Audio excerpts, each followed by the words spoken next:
WWE had yet another active week as the build continues towards SummerSlam at the end of this month. The company had a lot of wrestlers who have been doing better than before, with the focus changing for many. NXT saw a major betrayal as a team broke up for good, SmackDown saw signs of a superstar getting more involved in a faction, while the audience sat ready for a more adult program on Raw. This is Wrestling Up, and here's a look at what WWE told us on programming in the last week. Before we get into the rest of the video, make sure you subscribe to Wrestling Hub and turn on all notifications to stay up to date with everything in the world of pro wrestling. Also, don't forget to follow us on Instagram at Wrestling Hub Official and follow us on Twitter at Wrestling_Hub.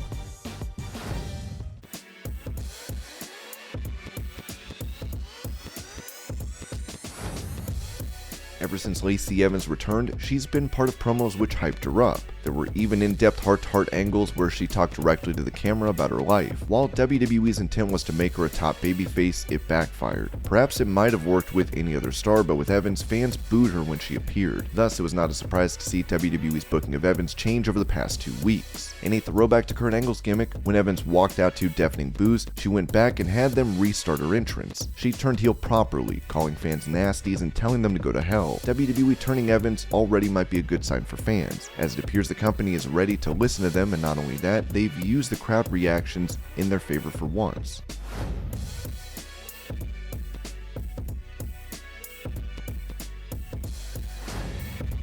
Drew McIntyre had an incredible run in 2020, leading the company as the world champion during an era without live fans in attendance. Now, instead of being in the title picture, he's been stuck in the endless feud with the Brawling Brutes. Since last year, McIntyre has seemingly been in one pointless feud after another, facing Happy Corbin and Madcap Moss at first, and then Sheamus' group. While Sheamus and McIntyre are always a good combination on the screen, somehow that was not the case over the last few weeks, as the combo of the two has gotten old fast. He continued his feud with the Brawling Brutes this week as well, and it looks like this is a rivalry that will continue over the next few weeks. There's a future feud waiting for the man, so there's a deadline on this feud. At Clash of the Castle, McIntyre is set to challenge for the undisputed WWE Universal title, be it against Roman Reigns or Brock Lesnar. Unfortunately, till then, it seems that McIntyre will be left stuck in the middle of the feud that takes him absolutely nowhere, with fans slowly tiring of his character.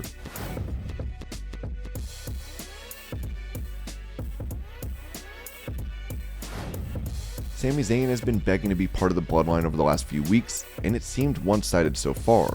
Though, Sami's persistence might pay off. After initial weeks of open contempt for him, and Paul Heyman regularly using Zayn for the betterment of the Bloodline, now it seems he has finally found a small way into the group. Last week on SmackDown, Zayn came out and talked to Theory. The Money in the Bank winner was trashing the Bloodline, and having heard enough, Zayn came out to defend their honor. Having been hurt before with one arm in a sling, Zayn was made fun of by Theory, who asked him what he could do to stop him with just one arm. But Zayn received unexpected support from members of the Bloodline. The Usos came out and attacked Theory, tossing him to his opponent of the night, Madcap Moss. As a result of the attack, it's solidified that while Zayn is still not part of the Bloodline, the Usos are starting to think kindly of him. It would not leave him totally alone in his hour of need.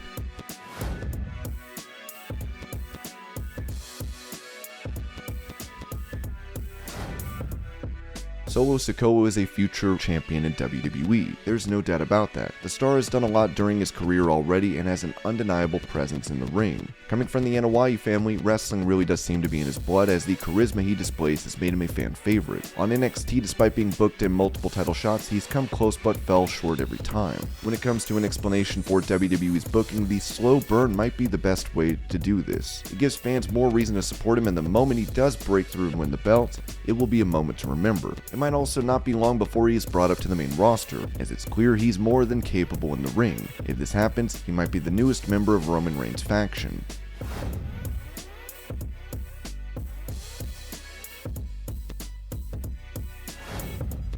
Last week on NXT, the wrestling world saw one of the biggest betrayals. Cora Jade and Roxanne have been teaming since the latter's debut on the brand. The two have not only worked well together, but their team was able to pick up several wins and then the NXT Women's Tag title. Unfortunately, all of that was seemingly thrown to the wayside. The show started with Roxanne Perez hurt after an assault by a mysterious person before the start of the show. She had a title match against Mandy Rose later in the night, and it was thought that due to the assault, she might not be able to participate. One of the stars who volunteered to take her place was none other than her WWE women's tag team partner Cora. She pretended to be ready to fill in for her friend and wrestle, but then Roxanne made her way out to face Mandy Rose anyway while hurt.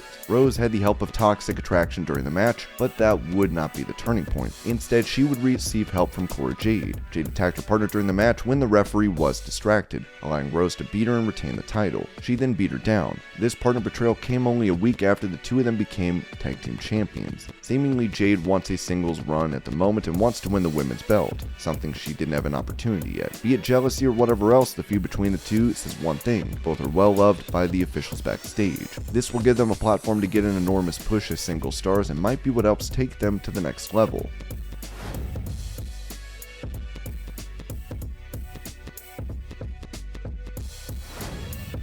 For a while, it seemed that Theory is the one who is feuding with everyone that he comes across during any WWE show, be it Bloodline, Sami Zayn, Madcap Moss, Brock Lesnar, AJ Styles, or anyone. Theory has picked fights with each and every person that he's come across, and now he may be learning that this was not the best choice for him. The superstar found himself in the middle of a feud with every star that he has wronged and is overwhelmed as a result. However, in the middle of this, there's one star who has seemingly picked a fight with Theory. Last week, Dolph Ziggler returned and was at the ringside area during Theory's match. Just when it looked like Theory was going to get away with the win thanks to cheating and propping his legs up on the ropes during a pinfall, Ziggler got involved and pushed his legs off. Theory lost as a result and Ziggler hit him with a super kick. This week he was at ringside once again, and this time it was Theory who provoked him by pushing him over. Ziggler was not going to stand for it and hit him with a super kick, which led to Theory losing by countout. Now it appears that Theory is in a feud with Ziggler, and this may be the main storyline for the star going into SummerSlam.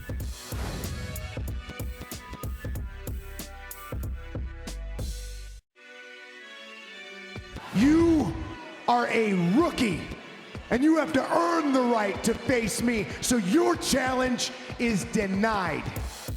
Logan Paul may be extremely popular with a certain section of the YouTube audience, but the reality of the star is something else altogether. In WWE, he's been treated as a heel by the audience whenever they have seen him, with the wrestling audience hating him every time they've seen him. However, Miz hit him with a skull-crushing finale the last time he worked with him, and it appears that WWE is trying to turn him face by putting him against someone like The Miz yet again. Paul's promos have all reflected him as a face throughout during the show, but the issue has been simple: the WWE audience has still not turned in his favor. The company has used The Miz having tiny balls gimmick for Paul as well, hoping to get fans to cheer for him. They also had Ciampa attack him during the show to get sympathy on his side. Only time will show if WWE can successfully keep him as a babyface, but one thing is clear, and it's that WWE is putting all their force behind him.